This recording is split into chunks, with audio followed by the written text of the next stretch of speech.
économie, finance,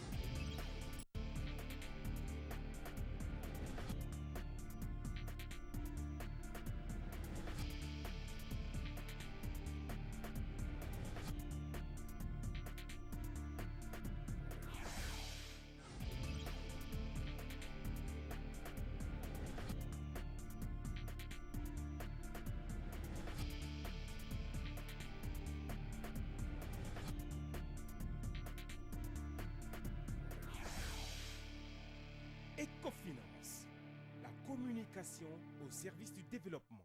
Devant des besoins de plus en plus nombreux et coûteux des populations, face à des ressources de plus en plus rares et précaires, couronné d'une volonté affichée des autorités publiques en quête permanente de l'excellence dans la gestion des finances publiques, le budget programme, responsabilisation des acteurs, obligation de rendre compte, transparence dans la gestion publique, le budget programme, une approche de programmation, de budgétisation, de gestion axée sur les résultats.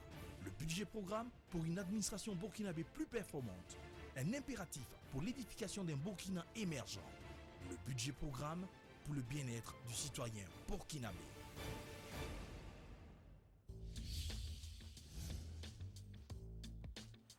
Soutenir le tissu économique de notre nation. Croire en vous et à vos projets. Intervenir dans tous les segments de l'économie. Demeurer le meilleur choix des PME-PMI.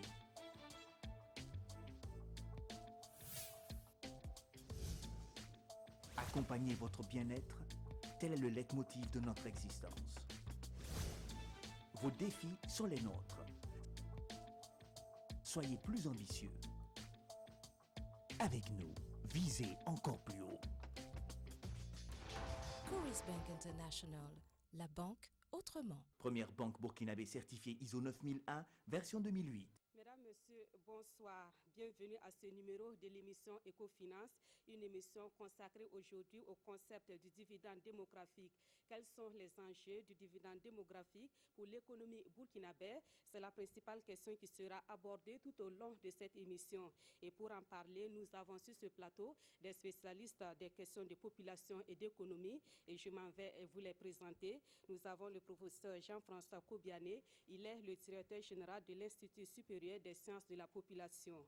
Deuxième invité à cette émission, nous avons la représentante de l'UNFPA au Burkina Faso, le docteur Adekandi Domingo Edwige. Sur ce plateau également, nous avons la ministre déléguée chargée du budget, Madame Amina Bila Bambara. Enfin, comme invité principal à cette émission, le docteur Ram-Christophe Savadgo. Il est enseignant-chercheur au département de sociologie à l'université de Ouagadougou. Nous avons également plusieurs autres invités qui constituent le public de cette émission. Bonsoir à tous et merci d'avoir accepté notre invitation. Merci particulièrement aux étudiants en macroéconomie appliquée et finances internationales de l'Université de Ouagadougou et aux étudiants de l'Institut supérieur des sciences de la population pour votre présence. Chers invités et vous aussi, chers téléspectateurs, nous allons consacrer la première partie de cette émission au concept même du dividende démographique et à l'état des lieux de la population burkinabé. Et sur le concept du dividende démographique, je vous invite à suivre cet élément de reportage. La croissance rapide de la population a un impact considérable sur le développement. Si le phénomène paraît un atout pour les pays nantis, il constitue en revanche un fardeau pour les pays pauvres selon plusieurs observateurs. Au Burkina Faso, la question de la gestion de la démographie tient à cœur les plus hautes autorités. Le défi à relever, c'est de tirer profit de cette ressource humaine galopante et c'est là que le concept de dividende démographique trouve son sens. Si on arrive à maîtriser cette croissance démographique, la population peut être source de croissance et source de développement pour le Burkina Faso. La Chine, c'est le pays le plus peuplé du monde, mais ce n'est pas pour autant que la Chine se trouve en dernière position au niveau du développement. Alors donc, notre jeunesse, notre population qui galope rapidement peut être un avantage même pour nous si on sait bien utiliser justement ces ressources humaines-là. Le Burkina peut compter sur sa jeunesse aujourd'hui parce que la jeunesse constitue un atout pour le développement de notre pays. Et il suffit de croire vraiment à cette jeunesse, de lui apporter l'accompagnement nécessaire, et surtout en investissant dans la formation professionnelle. Si la croissance démographique doit aller de pair avec la croissance économique, le pays gagnerait à maîtriser le taux de fécondité selon plusieurs analystes. L'État a compris la nécessité de fournir à la population, aux femmes en particulier, les moyens nécessaires pour pouvoir maîtriser la fécondité en mettant en place un programme avec une ligne budgétaire d'environ 500 millions de francs CFA pour acquérir des produits contraceptifs et permettre à ces femmes-là qui veulent espacer les naissances, qui veulent limiter les naissances, et pour pouvoir le faire dans de bonnes conditions. On a même vu l'expérience des pays du dragon, comme la Thaïlande, la Corée, qui ont pu maîtriser leur croissance démographique parce qu'ils ont mis en place des politiques de promotion de la planification familiale pour que chaque individu maîtrise la taille de la famille. Un projet sur le dividende démographique a été conçu par la Banque mondiale et 6 autres pays d'Afrique du Sud du Sahara.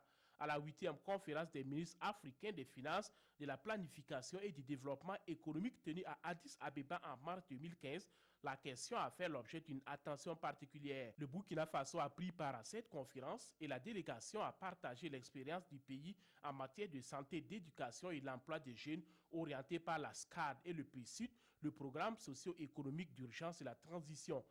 Et l'exemple du Burkina a été salué à sa juste valeur par la conférence. Voilà, à la suite de ce premier reportage, je vais adresser ma première question au professeur Kobiané de l'Institut supérieur des sciences de la population. Alors, est-ce qu'il y a des compléments à faire pour nous expliquer en termes simples ce que c'est que le dividende démographique? Le dividende démographique, c'est l'accélération de la croissance économique qui pourrait résulter du changement de la structure par âge de la population. Parce que les populations, dans leur évolution, passent par différentes étapes. Et où nous assistons dans un premier temps à une baisse de la mortalité. Ensuite suit la baisse de la fécondité.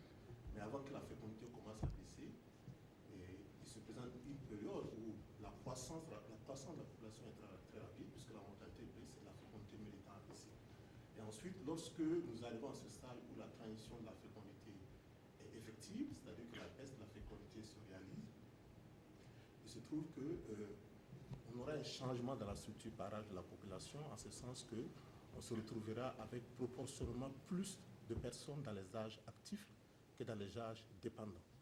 Et donc, se présente comme une fenêtre qu'on appelle une fenêtre d'opportunité pour les pays, que les pays pourraient saisir justement par des politiques adéquates, notamment en matière d'emploi, de formation, pour booster la croissance économique et par la suite le développement.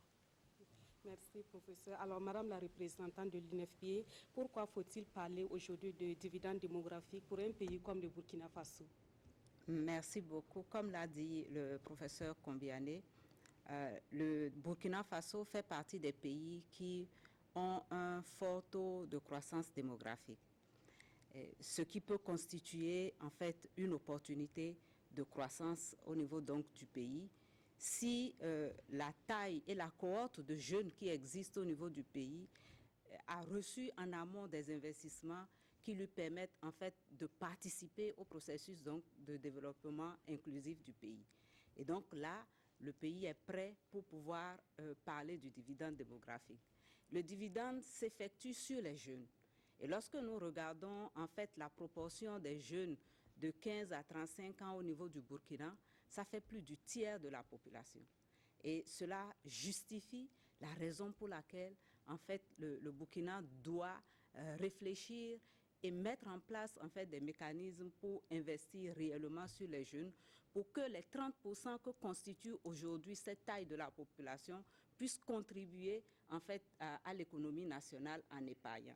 J'ai un schéma ici. Lorsque, par exemple, je prends une jeune adolescente de Dori, je suis à Dori, je prends une jeune adolescente de Dori, si elle est maintenue à l'école, si elle n'est pas mariée précocement, qu'elle continue son cursus scolaire, qu'elle arrive à terminer le cursus scolaire avec des compétences qui lui donnent la possibilité d'avoir un emploi sur le marché de l'emploi, qu'elle se marie avec un jeune homme qui effectivement a lui aussi un emploi, ils créent une famille, ils peuvent investir grâce aux dispositions qui sont prises en matière de planification familiale sur le nombre d'enfants qu'ils ont et ils investissent sur ces enfants pour pouvoir créer une nouvelle génération de jeunes capables de participer au processus de développement économique du pays.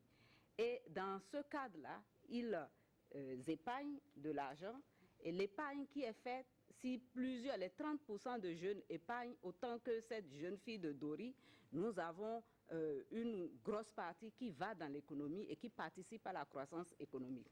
Et là, cette jeune adolescente de Dori participe donc à elle-même à créer une vieillesse qui est sécurisée pour elle-même et elle n'est pas dépendante de ses enfants à la fin. Or, ce qu'on a aujourd'hui, c'est le contraire. J'ai une adolescente à Dori, elle est mariée très tôt, à 12 ans elle est mariée, donc elle a manqué l'opportunité de participer vraiment à la décision du gouvernement de créer la fenêtre d'opportunité de dividendes démographiques. Par contre, l'autre qui aurait fait ce premier parcours, elle contribue effectivement aux dividendes démographiques. Et quand nous regardons rien que la région du Sahel, le Burkina a l'obligation d'investir pour le dividende démographique. Merci pour cette démonstration qui nous a permis d'être un peu mieux situés sur cette question. Alors, déjà, est-ce qu'au ministère, Madame Bila, est-ce qu'au ministère de l'économie et des finances, on a eu une idée de la situation du dividende démographique dans notre pays? Où en sommes-nous avec ce concept-là? Merci, Madame. Je voudrais un peu situer la raison pour laquelle aujourd'hui le dividende démographique doit être pris en compte dans toutes nos stratégies de développement. Lorsque vous voyez depuis 1960, vous allez vous rendre compte que la population totale du Burkina était d'environ 4 500 000. En 2015, l'estimation est à 18 500 000. La population en tant que telle n'est pas un problème et c'est ce que le reportage a dit, ça pourrait être une opportunité. Mais lorsque vous regardez en face la croissance de la richesse, ça interpelle. Parce qu'à la date d'aujourd'hui, 2015, vous allez vous rendre compte que c'est pratiquement toute la population intégrale de 1960 qui est seulement la population jeune de 2015. Donc cela interpelle et c'est la raison pour laquelle, depuis un certain nombre d'années, la variable démographie est de plus en plus prise en compte dans les stratégies de développement. Et lorsqu'on regarde au niveau de la CEDEAO, vous allez vous rendre compte que depuis les années 60 jusqu'à 2010, le taux de croissance économique a augmenté sensiblement. Et au niveau de l'UEMOA et plus particulièrement au niveau du Burkina Faso, on peut constater que c'est environ 5%. Malheureusement, lorsque vous regardez le taux de croissance de la démographie en 1960, ce taux-là était d'environ 1,7. Et ça n'a fait qu'augmenter pour atteindre aujourd'hui 3,1% par an. Alors ça interpelle. Parce que cette masse de jeunes, c'est la jeunesse qui devrait être une opportunité qui devient un problème. Et je crois que l'insurrection de 2014 nous en dit un peu long.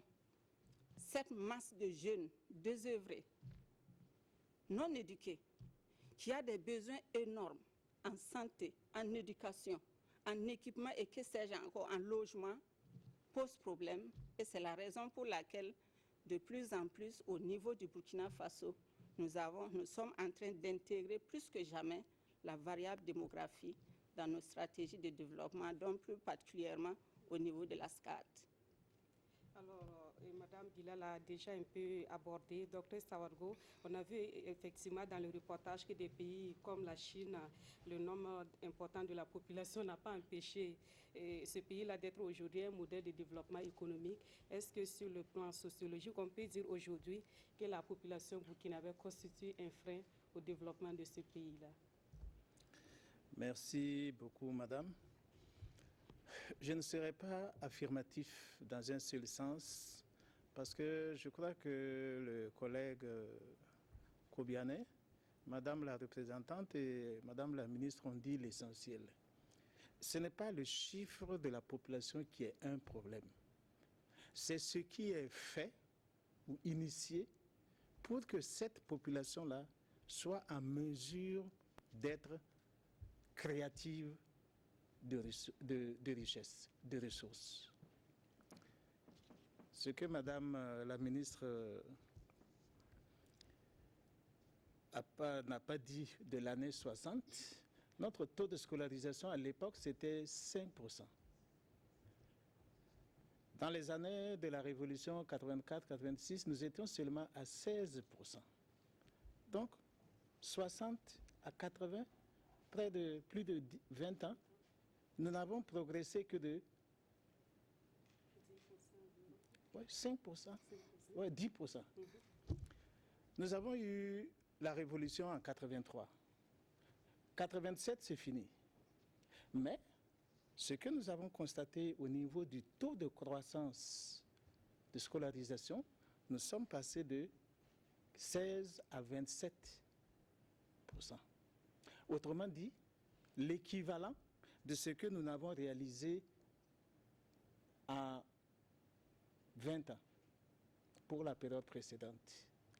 Et comme Madame la représentante l'a dit, ce que vous citez du cas de la Chine, il faut avoir pris les dispositions pour ce que d'autres chercheurs ont qualifié du capital humain, dont la valorisation passe par à la fois la santé, le collègue l'a dit, l'éducation, mais il faut ajouter aussi la création d'emplois, la capacité fournie à chacun de pouvoir faire quelque chose et assurer ses propres besoins de subsistance. Donc vous citez le cas de la Chine, elle n'est pas le seul, mais le cas inverse. Prenez l'Afrique du Sud sous l'apartheid. Nous avions un taux de croissance de la population noire qui a été imposé par l'autorité de l'apartheid. Donc, elle avait un taux de croissance relativement faible, mais tout le temps qu'a duré l'apartheid, quel a été son niveau ou son rythme d'augmentation de qualité de vie? Très peu. Tout simplement parce qu'elle était également privée, empêchée d'avoir accès à l'emploi. Donc, le cas de la Chine, c'est vrai, elle était autosuffisante, elle en exportait même. C'est probablement parce que les responsables chinois ont trouvé les moyens de rendre, j'allais dire, économiquement productive leur population ou la majorité de la partie de la population. Voilà. Alors, professeur Kobiane, on voit donc que le concept du dividende démographique présente des avantages, mais est-ce que réellement les gains sont automatiques? Non, évidemment, il faut le dire, les gains ne sont pas automatiques. Et je pense que, comme je l'ai dit dans mon intervention au départ, j'ai utilisé à dessein le conditionnel. J'ai dit la croissance économique qui pourrait résulter. Je pense que ça c'est important, il faut le dire, même si la première étape qui consiste à observer une transition de la fécondité, à avoir un changement de la structure par âge, comme on l'a dit les uns les autres, si les politiques adéquates ne sont pas mises en place en matière de formation de cette jeunesse, formation de qualité, afin qu'elle puisse plus tard être prête à s'insérer sur le marché de l'emploi pour des économies productives, ben on n'aura pas le résultat escompté. Vous savez ce qui s'est passé dans les pays du Maghreb, le printemps arabe. Si on prend l'exemple de pays comme la Tunisie, qui ont été des pays pionniers en Afrique en matière de planification familiale. Hein, c'est des pays phares. La transition de la fécondité est observée en Tunisie depuis fort longtemps. Des investissements énormes ont été faits dans le domaine de la formation des jeunes en Tunisie. Mais le printemps arabe, lorsqu'on regarde les origines, c'est une jeunesse formée, et relativement bien formée, mais qui, en face, n'avait pas les opportunités pour réaliser ses aspirations en matière de vie, donc accéder à un emploi de qualité et tout, et ça a donné ce que nous avons vu. Donc, le dividende démographique, s'il n'est pas bien, je dirais, managé, s'il n'est pas bien anticipé, au lieu d'être bien bonus, peut être ce qu'on appelle les malus. Voilà, donc je pense que c'est très important. Les gains ne sont pas automatiques. Lorsqu'on regarde l'espérance des pays d'Asie de l'Est, notamment les dragons asiatiques. Et on a vu comment, alors que nos situations étaient les mêmes, dans les années 60, 70, la situation des pays d'Asie de l'Est et de l'Afrique, à bien des égards, étaient les mêmes. Quand vous regardez les PIB par tête des pays comme l'Afrique du Sud, et vous comparez à un pays comme Singapour ou la Corée du Sud dans les années 60-70, c'est exactement le même niveau. Mais à partir des années 80, les pays d'Asie de l'Est ont fait un bond exponentiel en matière de croissance des richesses, et en partie, c'est parce qu'ils ont su, évidemment, la baisse de la fécondité a été rapide, mais ils ont su en tirer tous les bénéfices en mettant en place des politiques adéquates au plan social, au plan économique. Donc, ce n'est pas du tout des gains automatiques. Alors, parlant donc des politiques adéquates à mettre en place pour réussir cela, nous allons aborder la question dans la seconde partie de l'émission. Et pour l'instant, Madame la représentante de l'UNFPA, comme on en a déjà parlé un peu, comment est-ce que le concept est perçu au plan international? Alors, on en a beaucoup parlé. Ce n'est pas un concept nouveau. Beaucoup pensent que c'est parce que maintenant qu'on a un programme avec la Banque mondiale, c'est un concept nouveau, c'est un ancien concept. Et ce concept, comme l'a précisé le professeur Sawadogo et le professeur Kobiane, est parti du constat qu'on a fait en fait des tigres asiatiques et de certains pays de l'Amérique latine, et qui ont lancé d'abord les préalables. Les deux préalables, c'est la réduction de la mortalité et la baisse de la fécondité. Mais ça n'a pas suffi. Il a fallu qu'ils investissent également en fait dans l'autonomisation des jeunes, en termes donc de formation qualitative. Je vais revenir en fait sur la question donc de scolarisation. Dans les années 60, on avait un faible taux de scolarisation, mais l'enseignement était de qualité. Et les produits qui sortaient étaient de bonne qualité, donc capables d'utiliser en fait les opportunités d'emploi qui existaient.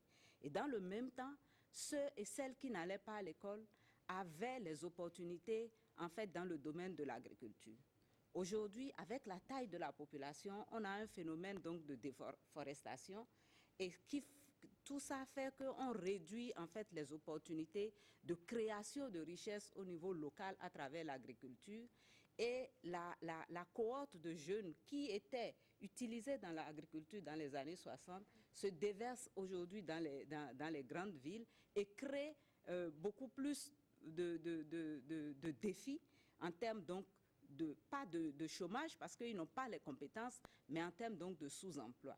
Et ça participe aussi, en fait, à tirer le développement du pays par le bas. Et donc, ces pays, en fait, de l'Asie et de l'Amérique latine, après avoir investi donc dans la réduction de la mortalité maternelle, après avoir investi dans la réduction de la mortalité de manière globale et également la baisse de la fécondité, ont créé aussi des opportunités d'emploi. Créer des opportunités d'emploi, parce que ça a permis de générer des revenus et de maintenir le cap pendant un certain nombre d'années.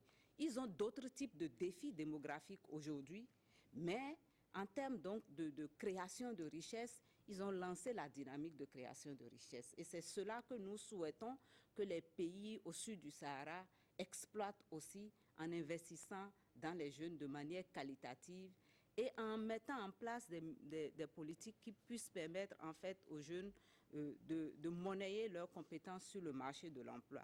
Donc globalement, sur le plan international, dividende démographique, c'est baisse de la mortalité, baisse de la fécondité, mais c'est aussi autonomisation des jeunes, création d'emplois. D'accord, je reste avec vous. Est-ce que la classification des pays se fonde en tenant compte justement des questions de population? On parle de pays développés, de pays en voie de développement et de pays émergents. Est-ce que la taille ou la croissance de la population est prise en compte pour faire cette classification-là au plan international? Alors, pour répondre à votre question, je vais prendre l'indice que nous connaissons souvent, l'indice de développement humain, qui mesure le niveau moyen de développement atteint au niveau d'un pays. Et cet indice-là prend en compte 3 aspects essentiels, notamment en fait la santé et la longévité, et l'accès à l'instruction, le niveau de vie décent.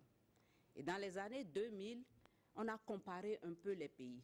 On était en train de rentrer dans le millénaire pour comprendre un peu, en fait, quels sont les programmes différenciés qu'il faut mettre dans les pays en fonction donc de leur niveau de développement pour à créer vraiment ce qu'on attendait à la fin des années 2015, la réalisation donc des OMD. Et on s'est rendu compte que les pays qui ont un IDH élevé, comme par exemple la France, le Canada, les États-Unis, qui se retrouvent en fait avec une croissance démographique faible, sont les pays qu'on classe parmi les pays développés. Mais par contre, les pays qui ont un IDH faible ont une croissance démographique élevée. Cela s'entend parce que lorsque nous prenons les aspects comme la santé et la longévité, c'est dans ces pays justement que l'accès à la santé n'est pas automatique. L'espérance de vie est très faible et l'accès à l'instruction également est faible dans ces pays-là. Donc ce sont des indicateurs qui se lient et des variables qui se lient, qu'on peut analyser de manière croisée pour pouvoir amener le pays à un niveau approprié ou à un équilibre qui lui permette vraiment de créer le bonus de développement. Merci, madame. Alors, madame Bila, oui, vous voulez compléter quelque chose? Au fait, je voulais compléter les propos de madame de l'UNFPA pour donner des cas concrets au niveau de l'indice de développement humain durable du PNUD. Je prends un cas d'un pays développé, la Norvège, toujours premier en termes de classement. Je vais aller au niveau d'un pays émergent comme la Turquie et je vais prendre quelques deux pays qui sont souvent au bas du classement. Des 187 pays, c'est le Niger et le Burkina Faso. Pour que vous compreniez à quel point cette variable démographique est très importante et je pense qu'elle devrait être une des premières préoccupations pour la maîtriser d'abord avant de parler d'investissement et autres, même si les deux pourraient se faire en même temps. Lorsque vous prenez au niveau d'un pays développé comme la Norvège, vous verrez par exemple que par la structure des âges, la population de 15 à 24 ans constitue 13,1% de la population totale. Lorsque vous allez en Chine, ça fait exactement la même chose, 13,8%. Et quand vous allez dans les pays émergents, qu'on peut qualifier entre les pays développés et les pays pauvres, non, je ne vais pas dire pauvres, en voie de développement, vous prenez par exemple la Turquie, vous voyez que la structure par âge 15 à 24 ans, ça commence à monter, 17,1%. Et quand vous allez maintenant chez nous, au Burkina, vous allez constater que ça fait 20,8% au Burkina Faso et au niveau du Niger, ça fait pratiquement 18%. Et lorsque vous allez au niveau de la croissance de la population, au niveau des pays développés, c'est 1,19, 5 au maximum, 1,5 au maximum. Et vous allez dans les pays émergents, c'est environ la même chose. Et quand vous allez au niveau des pays en voie de développement, c'est comme je l'ai dit, 3,1%. Et au Niger, par exemple, 3,25%. Descendez sur les variables sur lesquelles il faut toucher la fécondité. Vous allez constater que dans les pays développés, Norvège, vous avez par exemple le taux de fécondité qui est égal à 1,86 enfants par femme. Au niveau des pays émergents, en moyenne 2. Et au niveau des pays en voie de développement, vous allez constater qu'au Burkina, ça fait environ 6 enfants par femme. Et au niveau du Niger, 7 enfants par femme. 7 et quelques par femme. Et en fin de compte, pour aller au niveau de la variable éducation, vous verrez que dans les pays développés et ensuite dans les pays émergents, vous constaterez que pratiquement au Norvège, c'est 100% de la population qui est alphabétisée. Dans les pays émergents, c'est au minimum 90%. Et c'est le contraire au niveau des pays en voie de développement, parce que chez nous, maximum 40%. Et même cas au niveau du Niger, où c'est pratiquement moins de 30%. Donc voilà quelques éléments qui interpellent véritablement pour que, plus que jamais, même si cette variable était prise en compte dans nos stratégies de développement, nous pensons que ça n'a pas été suffisamment pris en compte et il faille désormais plus que jamais l'intégrer dans nos équations de développement, en complément de ce que Madame vient de dire. Ok, merci Madame Bila. Je reste avec vous. Alors, vous avez participé en mars 2015 à une rencontre à Addis Abeba sur le sujet. On l'a vu même dans le reportage. Et justement, quelles sont les expériences qui ont été partagées en matière de dividendes démographiques? Je crois que je ne vais plus revenir sur les expériences qui ont été développées ici-là. Seulement, nous sommes intervenus sur le cas particulier du Burkina Faso qui a véritablement interpellé. Parce que c'était pour préparer l'agenda 2063 de l'Afrique. Qu'est-ce qu'il faut faire pour que les OMD qui n'ont pas pu être, les objectifs de développement du millénaire qui n'ont pas pu être atteints à bonne date, qu'on puisse inverser et corriger les choses à l'horizon 2063, ça veut dire en l'espace de 2 générations. Et c'est en cela qu'il a été souhaité que véritablement nous puissions prendre en compte la variable démographie. Et l'exemple du Burkina qui a intéressé un peu les participants, c'était lié un peu à la situation que nous avons connue en octobre 2014. Pourquoi en sommes-nous arrivés là? Il y a eu d'autres explications, mais la vraie explication, c'est parce que la population, surtout jeune, la plus importante de notre pays, ne savait plus où aller, n'avait pas le minimum pour survivre, n'était pas scolarisés, et ceux qui étaient scolarisés ne pouvaient pas utiliser ce capital humain pour créer de l'emploi, pour se faire valoir dans la société. Alors il fallait, à un moment donné, procéder à un changement radical de nos méthodes.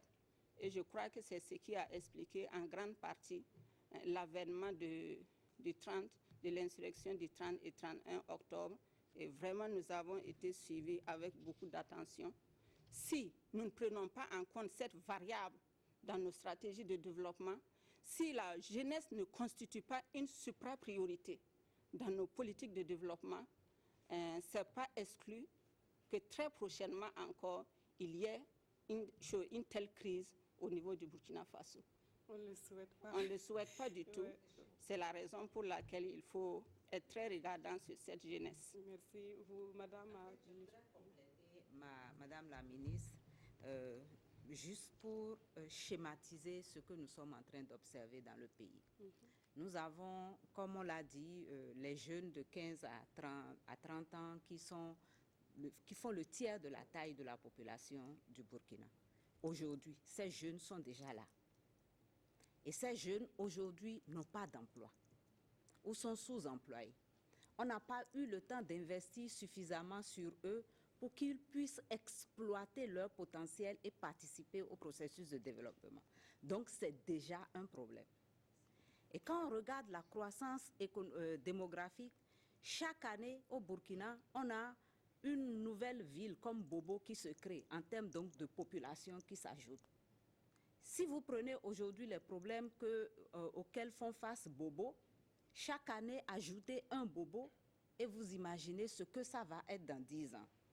Dans 10 ans, ça sera 10 Bobos avec beaucoup de problèmes. Pour la scolarisation des enfants, c'est autant de salles de classe, autant d'enseignants qu'il faut recruter. Donc, il y a une réflexion à faire par rapport à qu'est-ce que nous faisons. Est-ce que nous laissons les choses aller ou bien nous prenons la décision d'imaginer en fait des politiques qui permettent en fait de contenir les jeunes actuellement, je ne dirais pas qui ont été sacrifiés parce que n'ayant pas pu bénéficier d'un accompagnement en matière de développement. Qu'est-ce qu'on fait pour eux en termes de complément de manière à ce qu'ils puissent en fait être moins dépendants? Mais qu'est-ce qu'on fait maintenant? Quelle est la décision que nous prenons par rapport à la taille de la famille? Déjà, au sein de la famille, si j'ai 2 enfants, je peux investir sur ces 2 enfants. Si j'en ai 10, c'est déjà un problème. Donc la réflexion est là et je pense qu'au niveau du Burkina, le gouvernement est en train de prendre la décision par rapport donc au programme de planification familiale qui permet aux familles en fait d'espacer les naissances. Mais il y a un phénomène important qui est le mariage des enfants. Si on n'agit pas sur ce phénomène, on va espacer. Mais une fille mariée à 12 ans, à 25 ans, elle aurait déjà 6 enfants et elle aura encore un potentiel en termes donc de fécondité qu'on ne pourra pas contenir. Merci, madame. On va revenir sur ces aspects-là dans la seconde partie de l'émission. En attendant, dans la suite, oui, professeur Saodougou, vous voulez ajouter quelque chose? Oui, je voulais ajouter quelque chose parce que madame la ministre l'a relevé, elle aussi elle l'a relevé. Les contrariétés que nos pays opposent par rapport aux pays développés, entre autres, il faut relever le cas de l'éducation. Et dans notre cas, ce n'est pas seulement qu'on avait 5% ou même 16% en 83, c'est également le contenu de cette éducation. Ce qu'elle dit, c'est vrai. Nos jeunes aujourd'hui, beaucoup ont pu aller à l'école, mais même ceux qui ont été à l'école.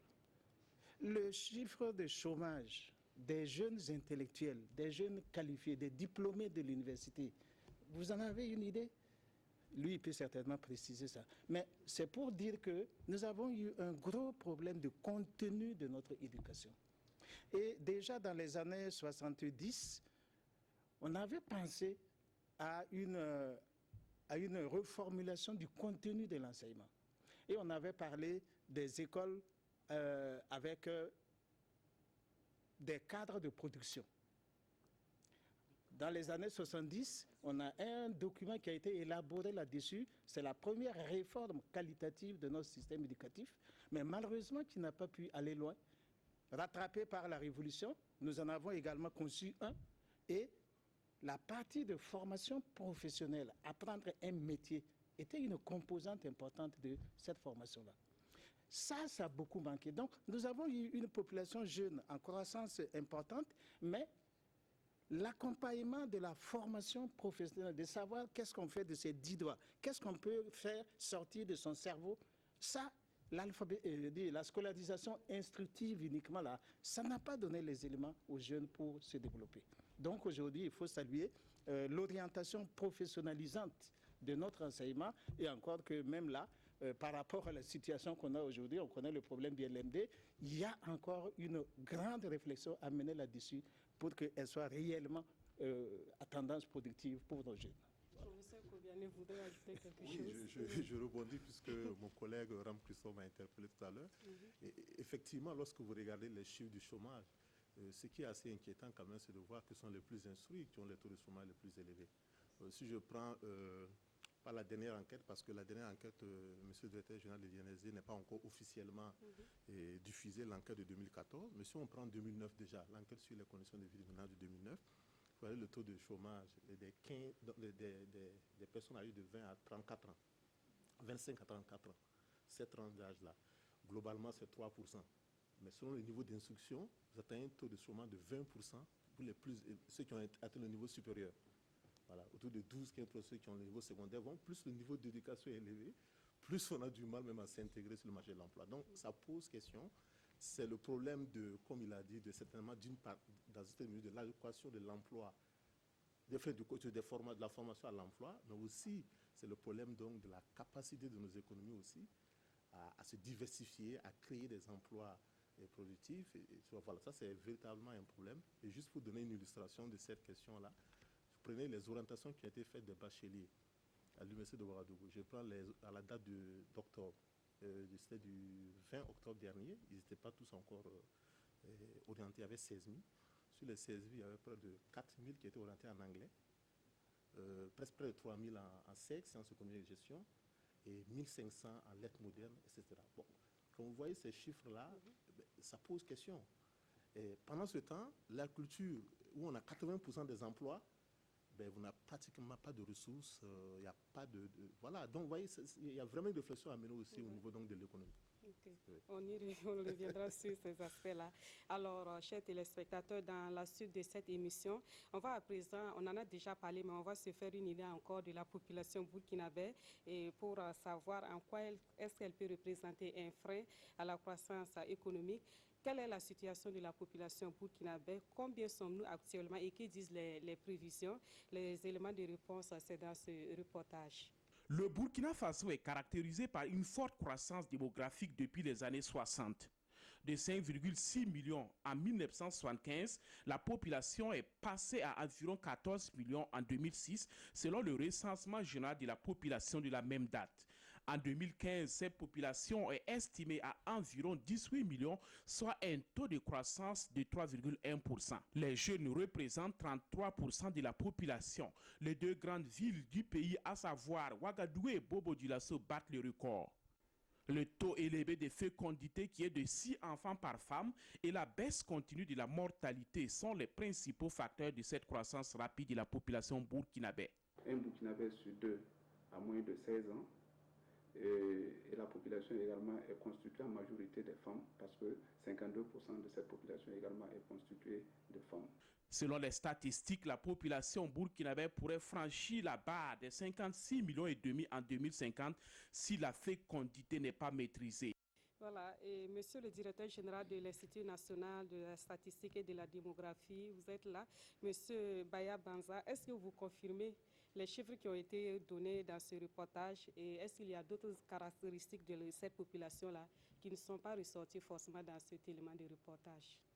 Il faut dire qu'à partir de nos différents recensements, il s'est même avéré que le taux de croissance a augmenté. En tout cas, si on s'en tient aux chiffres là, qui sont issus de ces recensements, le taux de croissance a augmenté dans le temps. Et donc, les deux derniers recensements, celui de 1996 et le 2006, ça donne un taux d'accroissement donc de 3,1.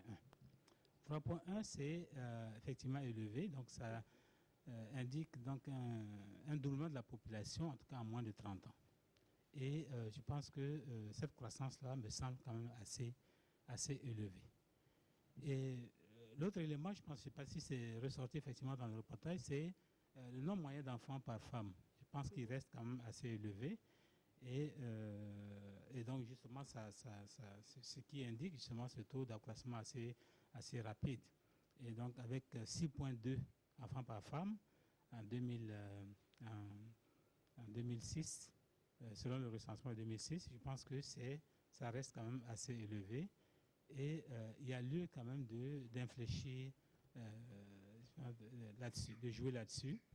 Mais ce que je voulais quand même indiquer, c'est que quelque part, on a parlé donc de décision du gouvernement. Je pense qu'il faut mettre beaucoup plus d'accent sur la sensibilisation.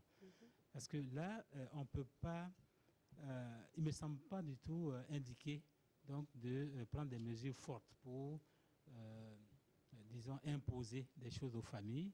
Et je pense qu'une fois les familles sensibilisées, il y a de fortes chances justement que nous puissions arriver donc à disons, à un nombre moyen d'enfants moins élevé que ce que nous avons dans nos chiffres. La preuve en est qu'aujourd'hui, quand vous comparez le milieu urbain au milieu rural, effectivement, la différence est nette. À Ouagadougou, pour les mêmes données du recensement de 2006, nous sommes à 4,2. Bon, 4,2, c'est encore élevé, mais vous allez en milieu rural, ça avoisine donc les 7 enfants par femme. Et donc du coup, au niveau donc, de la ville, je pense que c'est rationnel. Les familles agissent sur le niveau de fécondité parce que justement, il faut tous les enfants en ville sont scolarisés. Aujourd'hui, l'enseignement supérieur pose problème parce que, bon, comme vous le savez, l'université publique aujourd'hui a du mal à fonctionner et donc pour l'enseignement supérieur, les enfants sont souvent dans des universités privées et ça coûte assez cher. Et donc, en ville, les familles réduisent donc la taille de la famille parce que c'est rationnel. En milieu rural aujourd'hui, bon, la main-d'œuvre qui représente donc les enfants est telle que justement les gens continuent d'avoir beaucoup d'enfants parce que l'agriculture n'est pas mécanisée et donc pour avoir des récoltes suffisantes pour la famille, on a besoin de beaucoup de main-d'œuvre. Et donc, du coup, je pense que c'est sur ces éléments-là qu'il faut jouer en sensibilisant la population et en faisant de l'agriculture mécanisée en milieu rural pour que justement les familles puissent réduire le nombre d'enfants à leur niveau. Merci. Alors, on l'a dit dans le reportage, les femmes burkinabées qui sont fécondes entre griffes, les gens qui meurent de moins en moins, certainement grâce au progrès de la médecine. Et les estimations donnent 56,5 millions de Burkinabés en 2050. Madame Amina Bila, il faut s'en féliciter ou s'en inquiéter. Nous ne sommes qu'en 2015 pour l'instant. Les prévisions pour 2050, les Burkinabés, nous serons 56,5 millions d'habitants. J'allais dire les deux à la fois. On peut s'en féliciter. Si, comme nous l'avons dit, il y a des politiques qui sont mises en œuvre pour véritablement accompagner cette masse à se prendre en charge. Et à ce niveau, je pense qu'il faut, comme l'a dit M. Sawadro, revoir même les contenus des formations. Je pense que pendant longtemps, on a passé plus de temps à former des diplômés qui voudraient être des bureaucrates, plutôt qu'à se prendre eux-mêmes en charge. Savoir utiliser les 5 doigts, ce n'est pas à la portée de nombreux Burkinabés parce que l'éducation qu'on nous a donnée moyennement ne nous apprend pas à nous prendre nous-mêmes en charge, encore moins créer de l'emploi. Et comme l'a dit le professeur Kobiané, de plus en plus, nous sommes en train d'aller au niveau des formations professionnelles. Mais là encore, vous constaterez que même ceux qui bénéficient de cette formation professionnelle demandent des assouplissements, des conditions pour accéder à la fonction publique. Il y a quelque chose qui ne va pas. Il y a quelque chose qui ne va pas. Donc, ça peut être une chance que nous soyons très nombreux à l'horizon 2050, mais ça pourrait être également un handicap si cette variable n'est pas suffisamment bien utilisée. Voilà. Et toujours dans le même reportage, le professeur Kobiané, il a été dit qu'un Burkinabé sur 2 a moins de 16 ans. Alors, est-ce une opportunité ou un handicap pour l'économie nationale? Je pense que ça rejoint ce qu'on a dit dès le début, en fait, disant que cette jeunesse de la population qui correspond à une étape donnée de notre évolution démographique, j'insiste encore là-dessus, c'est un processus naturel de l'évolution des populations humaines. Et elle prend du temps plus ou moins long selon les contextes, selon les pays et selon les politiques qui sont à la base. On reviendra peut-être là-dessus, mais c'est un processus. Voilà, les démographes même parlent même de théorie de la transition démographique parce que c'est un cheminement qui est observé un peu partout. Donc, à chaque étape correspond une structure par âge de la population donnée. Et donc, nous sommes dans ce contexte-là. Si aujourd'hui nous parlons de l'intérêt qu'il y a à jouer sur le facteur démographique pour espérer avoir cette fenêtre d'opportunité, c'est parce que les pays comme le nôtre sont encore à cette étape-là où la transition de la fécondité se fait attendre. Donc, à cette étape correspond une population très jeune, une proportion d'enfants très élevée dans la population. Mais les uns les autres l'ont dit, si nous arrivons effectivement à investir comme il faut, c'est-à-dire procurer une éducation de qualité à cette jeunesse-là, pour qu'elle soit bien préparée au moment où elle arrive aux âges donc, de production, donc aux âges actifs, et que par ailleurs toutes les conditions sont réunies. Vous savez, il y a beaucoup de si tellement dans le dividende démographique que parfois on se pose des questions parce qu'il faut non seulement les investissements, il y a des si pour les investissements, dans le domaine de l'éducation, la santé, mais il y a des si aussi sur l'environnement économique. Il faut que l'environnement économique soit de telle sorte que le système financier permette effectivement l'épargne, l'investissement et tout ça. Si tout ça est mis en place, alors on devrait pouvoir tirer le maximum de bénéfices donc, de cette structure par âge de la population. Donc, ça revient à ce qu'on dit. Ce n'est pas forcément quelque chose de négatif. En fait, une population, au-delà de la taille, au-delà de ce qui est important, c'est la qualité des hommes. Hein? Vous avez des populations de grande taille, l'exemple de la Chine donné, qui est arrivé quand même à procurer un certain niveau de vie à sa population. Évidemment, derrière, avec des politiques volontaristes de réduction de la taille de la famille et tout, vous avez des populations de relativement taille réduite où le niveau de vie de la population n'est pas forcément meilleur que dans les populations locales. Donc, c'est pour dire que ce n'est pas tant la taille, mais c'est l'investissement dans la qualité des hommes pour leur permettre d'être à même d'être productifs et donc de booster la croissance et il faut le dire aussi, même lorsque la croissance économique est là, rien ne dit que le développement sera là, parce que est-ce que la répartition des richesses dont on parle tant, on peut avoir croissance économique, et Madame la ministre l'a rappelé tout à l'heure, les pays comme le Burkina et plusieurs pays d'Afrique subsaharienne ont connu des taux de croissance exceptionnels au cours des 15 dernières années. 2002, comme vous regardez, c'était en moyenne 4,5 dans la plupart des pays d'Afrique au Sud-Sahara. Mais c'est une croissance qui n'était pas créatrice d'emplois. Parce que, voilà, et donc, vous voyez, il y a une réflexion à mener à ce niveau également. D'accord. Merci. Alors, et cette croissance de la population, on l'a déjà dit, a un impact sur tous les secteurs de développement.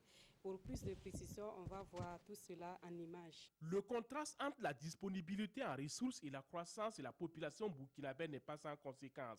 Au plan social, l'insuffisance des infrastructures sanitaires, scolaires et universitaires, notamment dans les grandes villes, sont les conséquences directes de la croissance démographique. Les grognes sociales comme les grèves et autres manifestations des étudiants et les revendications syndicales sont la résultante de la croissance exponentielle de la population et l'augmentation des besoins. Depuis 2010, le Burkina a mal avec sa jeunesse. Parce que les jeunes, à l'école, il n'y a pas assez de places. Vous avez des classes qui sont surpeuplées.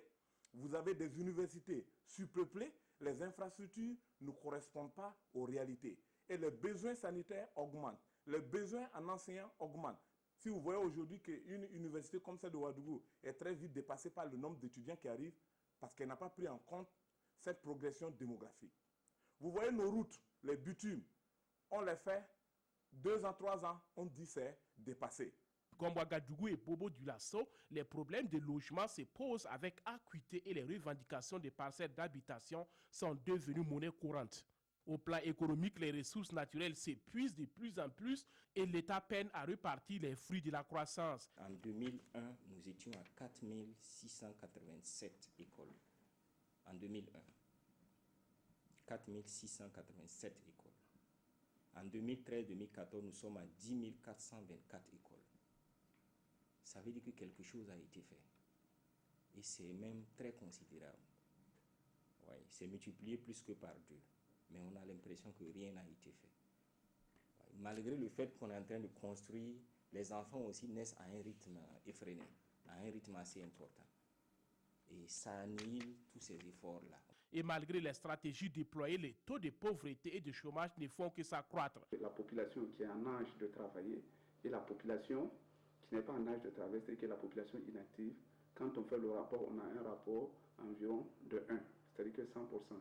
Un Burkinabé travaille pour nourrir un autre Burkinabé. Et cela ne permet pas véritablement de dégager des ressources, de l'épargne, pour pouvoir investir dans des domaines productifs. La modification de la structure par âge, au niveau national qu'au niveau de la région, doit être lue et il doit y avoir des politiques concrètes pour accompagner en fait, cette modification. Sinon, en fait, on tend, disons-le, vers un chaos parce que s'il y a beaucoup de jeunes qui se retrouvent sans emploi, on connaît les conséquences sur le plan social, sur le plan de la stabilité du pays et de la région.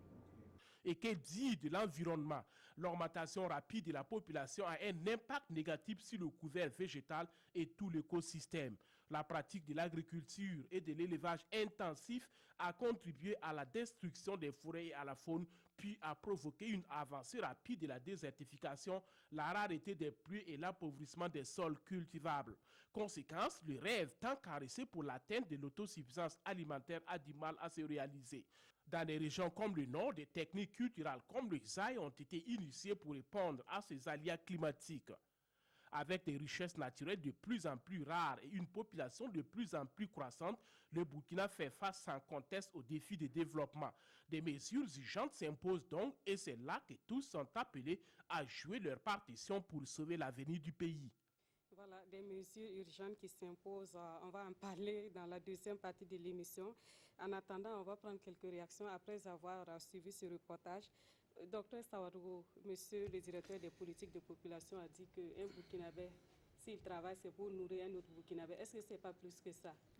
Ben, vous avez déjà eu la réponse. Hein? Oui, c'était en off. On a pointé Madame la ministre, mais en fait, chacun de nous a nourri certainement plus. Vous avez d'abord votre noyau familial.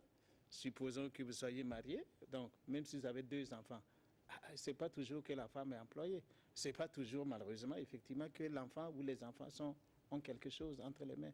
Et si vous allez au niveau de la famille de base, Quand j'appelle famille de base, moi je suis né d'un père qui avait un certain nombre d'enfants, lesquels ont produit la famille de base. C'est celle-là qui est ma référence sociale. Si je veux organiser quelque chose et je ne me réfère pas à ce noyau-là, je ne peux rien. Mais ce qu'on appelle la famille élargie en troisième lieu, c'est bien plus que tout ça. C'est là que vous avez les cousins, les si, et même simplement les connaissances, les voisinages dans un quartier. Donc, c'est certainement plus que ça. Oui, madame la Il faut ajouter que, en fait, le taux de dépendance aujourd'hui, quand vous l'analysez, crée une situation assez difficile. Parce que vous prenez un retraité qui a travaillé pendant un certain nombre d'années et qui devrait jouir, en fait, d'un repos. Vous allez constater que c'est ce retraité qui nourrit son enfant qu'il a mis à l'école, qui n'a pas eu du boulot. Et parce qu'il veut être grand-père, l'enfant est marié, donc il nourrit l'enfant qu'il a nourri pendant plusieurs années. Il nourrit l'épouse de l'enfant et l'enfant et son petit-enfant. Et donc ça crée un taux de dépendance vraiment un taux de dépendance sociale très élevé qu'on ne calcule pas. Parce qu'on parle de taux de dépendance économique, c'est cela qui permet de dire qu'un Burkinabé nourrit un Burkinabé. Mais quand on prend la dépendance sociale, elle est très élevée. Elle est vraiment élevée et ça fragilise aussi en fait les personnes actives, quoi. Oui, docteur Kobiané. Ce qu'il faut dire là, c'est que ce qui est présenté là, c'est le taux de dépendance démographique. Enfin, c'est vraiment un rapport démographique. C'est démographique. En fait, c'est le rapport tout simplement entre la population d'âge actif et la population d'âge dépendant. Les moins de 15 ans comprend les plus de 65 ans, sur la base de comparaison internationale, le rapport avec les 15-64 ans. C'est purement démographique. Mais c'est la première étape du changement dans la question du développement démographique. On estime que lorsque les pays commencent à passer sous la base de 0,80, ce qui correspond à 45% de la population d'âge dépendante et 55% de la population d'âge actif, qu'on commence à entrer dans cette fenêtre de porte. Mais ça ne suffit pas. Au-delà de ça, il y a ce qu'on appelle le taux de dépendance réel. Vos 55% d'âge actif, combien travaillent réellement? Et quel travail encore? Voyez-vous, c'est la réalité. Donc, c'est vraiment, et c'est pourquoi en réalité, qu'on voit dans les faits, en fait, on prend en charge plus que, comme l'a dit mon collègue Sawadogo, c'est plus qu'une personne, c'est peut-être 2 ou 3 personnes qu'on prend en charge, parce que c'est ceux qui sont effectivement d'âge actif et réellement qui ont un emploi, et un emploi décent qui subvient aux besoins des autres. Donc, je pense que c'est cette nuance-là qu'il faut intégrer. Justement, le directeur des politiques des populations veut prendre la parole. Vous voudrez donner des précisions par rapport à ce qui a été dit dans le reportage?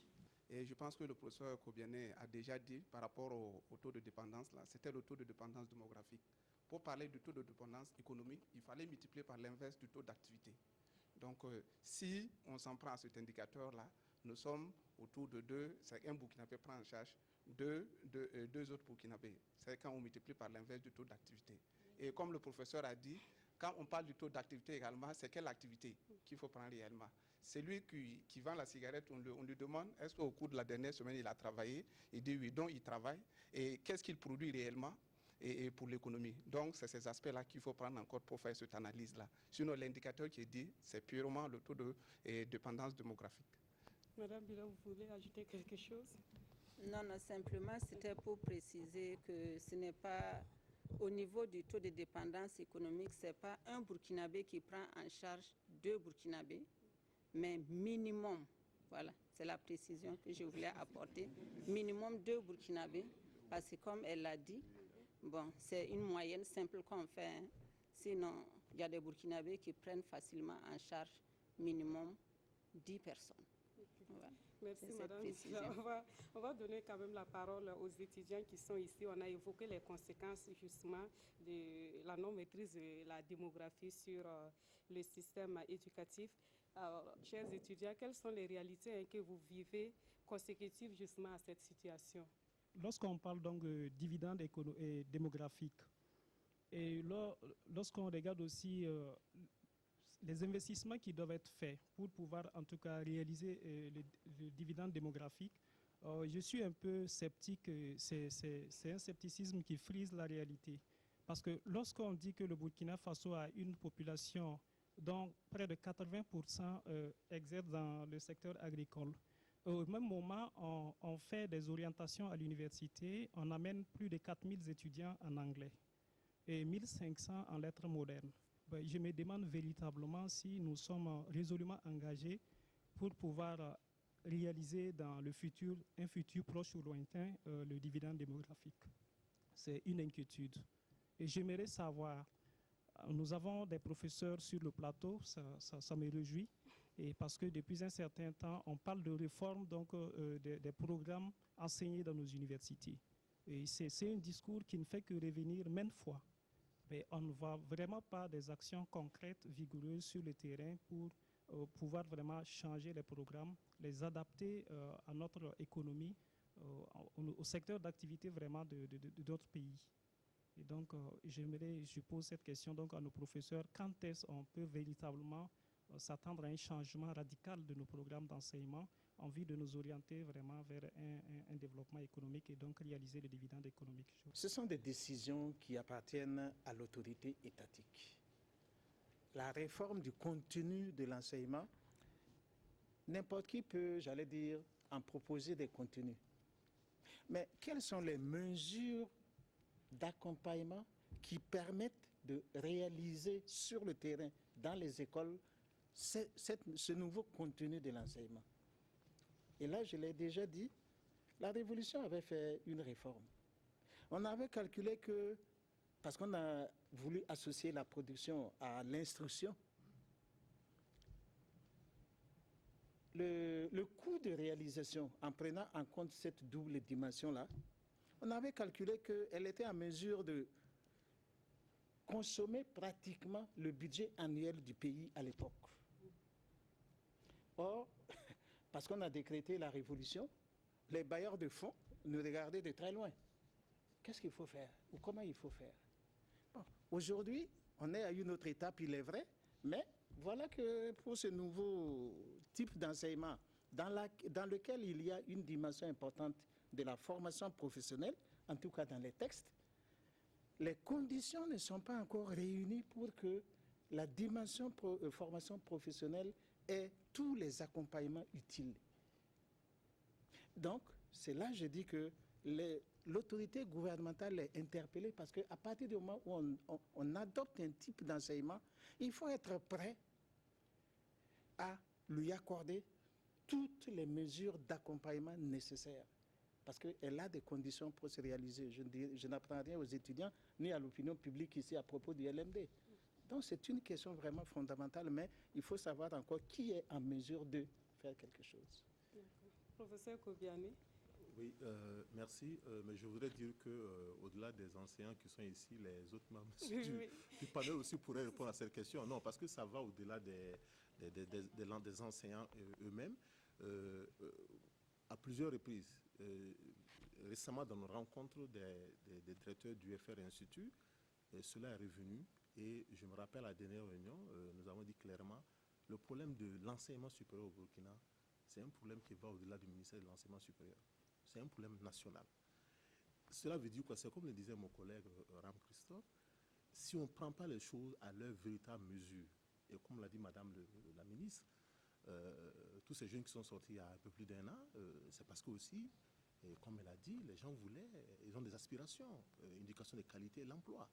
Donc, si on n'arrive pas véritablement à répondre à ces préoccupations-là, bon, on ne le souhaite pas, hein, mais bon, il n'est pas exclu qu'on puisse expérimenter ce genre de choses encore à l'avenir. Donc, c'est pour dire que c'est un véritable problème. Écoutez, regardez l'université de Ouagadougou, le système d'enseignement supérieur du Burkina. On n'a même pas encore atteint, je dirais, c'est un optimum en termes de rapport au nombre d'étudiants par 100 000 habitants, si on parle d'indicateur classique. La cohorte des jeunes qui va continuer à augmenter. Mais déjà, regardez les problèmes que nous avons. Déjà, au plan quantitatif, je ne parle même pas du plan qualitatif, au plan quantitatif déjà, la question des infrastructures d'accueil, du personnel d'encadrement, c'est une réalité. Et je pense qu'il faut vraiment qu'on saisisse ce défi à sa véritable mesure. Et la question de la réforme des systèmes éducatifs, comme il l'a dit également Ram, c'est éminemment politique, c'est au plus haut niveau. Ce n'est pas l'université de Ouagadougou seulement et tout. Regardez, vous avez les personnes ici mieux indiquées pourraient me corriger. Je crois que si on prend le Bagré, par exemple, on a autour de, je ne sais pas si c'est 25 000, 30 000 hectares, voilà, 25 000 hectares. Vous prenez en 20 ans, 5 000 hectares qui ont été mis en valeur en 20 ans. Vous imaginez? Pour un pays où 80% de la population est dans la culture, où la culture constitue une des premières sources de devises, mais quelle est la place de la culture dans la formation et dans la formation des jeunes, en tout cas? Voilà, il y a beaucoup de questions qu'il faut se poser et je pense que les changements à ce niveau, ça va au-delà des institutions d'enseignement supérieur eux-mêmes. Il faut que ce soit un problème posé au plus haut niveau. C'est vrai, il y a eu les états généraux de l'enseignement supérieur. Nous avons le plan national, le plan d'action national pour l'enseignement supérieur et tout. Mais je crois qu'au-delà des documents de politique, il faut véritablement à un moment donné avancer. Il faut faire le shift. Il faut aller vers les actions. Quitter le domaine des documents de politique, des engagements écrits, aller vers l'action. Et ça demande un engagement au plus haut niveau. D'accord. Alors, Madame la ministre, et Dr Sawargo l'a dit, professeur Koubiani aussi l'a dit, la décision appartient à l'autorité. Quelle est votre réaction à la suite de l'inquiétude qui a été soulevée par l'étudiant? Mais ils l'ont si bien dit également, ce n'est pas seulement un acteur qui est concerné, aussi bien l'autorité que toute la population dans ses composantes. C'est vrai, environ 80% de la population est agricole et on constate des orientations qui sont en désynchro avec cette masse de la population agricole. Comme le professeur Koubiani l'a dit, c'est un tout. C'est des actions qui doivent se mener un peu partout parce que au niveau de Bagré, qu'est-ce qui a été fait? C'est des investissements capitalistiques qui nécessitent beaucoup d'investissements, pour ne pas dire beaucoup d'argent. Mais cette jeunesse, elle n'en dispose pas. Il faut une facilité d'accès au financement. Ça, c'est un. Je crois que c'est ce à quoi nous allons nous consacrer dans la deuxième partie. Donc, il faut d'abord un appui financier, assouplir les conditions, et pourquoi pas ne pas organiser même cette jeunesse pour qu'ils puissent se regrouper et exploiter les terrains aménagés. Je crois que de par le passé, on avait les groupements villageois. J'étais très jeune, sinon enfant à l'époque, mais c'est un exemple qui a réussi en son temps. Aujourd'hui, nous sommes de plus en plus dans l'individualisme. Nous sommes de plus en plus dans l'individualisme et c'est la raison pour laquelle au niveau du programme socio-économique d'urgence de la transition, on a essayé d'accompagner financièrement les jeunes qui sont regroupés au sein d'associations. Et au-delà de ça, il faudra voir aussi dans quel environnement cette production s'effectue. Est-ce que cette jeunesse qui est diplômée au niveau des villes va accepter d'aller dans une région où il n'y a pas le minimum de commodité? Donc il faut le développement également de ces zones-là. Il faut que toutes les zones deviennent un peu comme l'a dit l'UNFPA, comme Bobo, qu'il y ait l'électricité, qu'il puisse y avoir le minimum de distraction et ça pourrait les encourager à aller dans ces zones de production. Et au-delà de ça aussi, il faudra voir le lien marché-production. Lorsque la production est au rendez-vous, est-ce que véritablement le marché est en place? Combien d'agriculteurs se plaignent de la mévente? Parce que tout simplement, il y a une politique de commercialisation qui n'est pas en faveur d'une catégorie de producteurs. Donc je pense que c'est un ensemble de solutions qu'il faille trouver pour que véritablement ces dividendes démographiques soient véritablement une opportunité de développement pour notre pays, tout comme pour beaucoup de pays émergents et développés. Merci Madame Bila et comme vous l'avez dit, les aspects concernant les solutions, les suggestions sur les dividendes démographiques et ses enjeux pour l'économie burkinabé, nous allons les aborder dans la seconde partie de cette émission. On s'arrête ici donc pour la première partie de l'émission. Merci à tous d'être venus. Merci à vous, chers téléspectateurs, de nous avoir suivis et à très bientôt.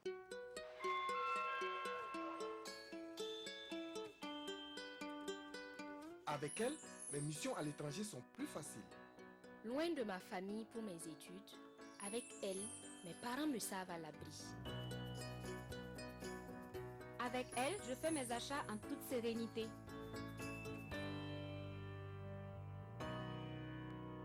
Avec elle, je suis plus en sécurité. Elle, c'est Coris Cash, la première carte électronique prépayée à puce de Coris Bank International. Coris Cash, c'est votre nouveau porte-monnaie électronique pour vos missions à l'étranger, vos voyages d'affaires, vos courses, vos achats sur Internet, vos transferts d'argent à vos proches sur leur carte. Avec Coris Cash, faites vos opérations bancaires dans le monde entier, avec ou sans compte bancaire. Coris Bank International, la banque autrement. Première banque burkinabé certifiée ISO 9001, version 2008.